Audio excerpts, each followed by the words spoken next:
So this is Luke 15, the scripture for the 4th of May. Now this chapter, containing 3 parables, is often referred to as the gospel within the gospels. This set of 3 stories, just like in Luke 8 and Luke 11, they all build to a climactic confrontation between Jesus and the religious leaders. So at the beginning of the chapter, Luke sets the scene by informing his readers that the Pharisees and scribes were grumbling against Jesus because Jesus welcomed and ate with sinners.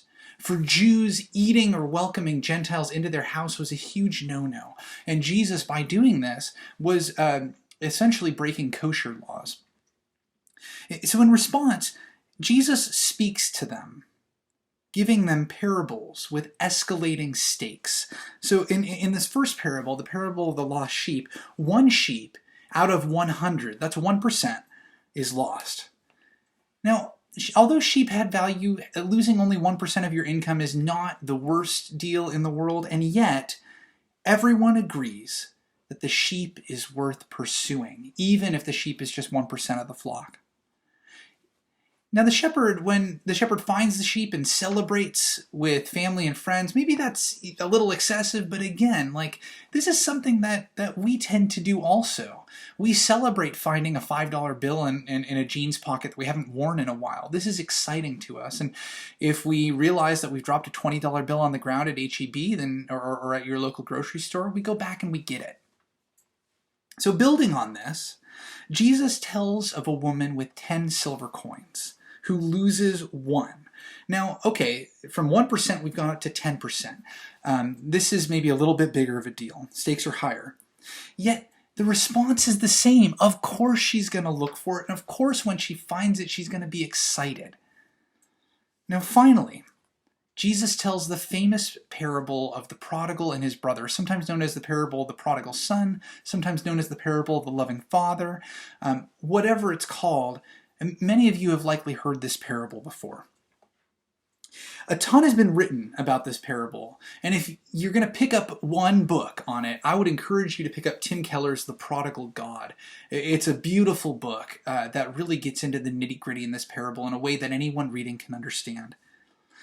The younger of the 2 sons in this parable asks for his inheritance. That's the cultural equivalent of saying, "Dad, I wish you were dead because all I care about is the money that I have coming to me."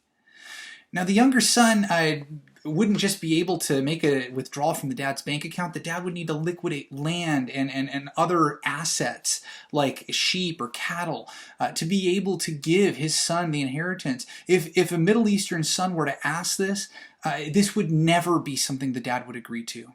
The dad would greet this request with a backhand, and the rest of the town council would agree with the dad that yes, that's the right thing to do.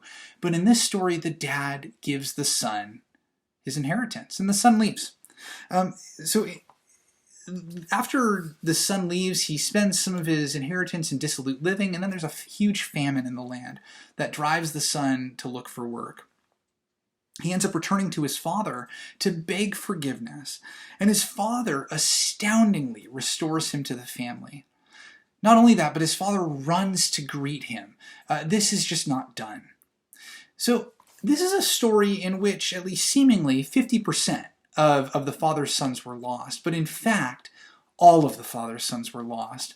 The younger son went off to the far country in person, but the older son, who we don't hear about really until verse 25, which is stunning. The older son has been in the far country, at least in spirit, this whole time.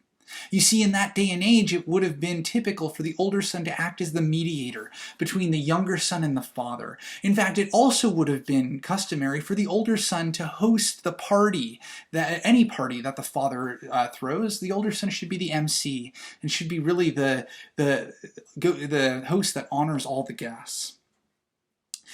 Instead, the older son comes and confronts his father, forcing his father to leave the party, shaking his finger at him and really disrespecting the father. Now, the older son here is a really clear stand-in for the Pharisees. The Pharisees that get mad at God for wanting to give sinners and other people like the younger son the time of day. Instead of reaming the father for the father's grace, what the older son ought to have done is go out into the far country to bring back the younger son himself. And in this case, Jesus Christ is the true older son in the parable who goes out to save us from the far country. And Jesus Christ also pursues the older son, as Jesus does with these parables. As the father begs the older son to understand, we need to celebrate the return of your brother, in the same way Jesus is begging the Pharisees to respond positively to the return of the younger son.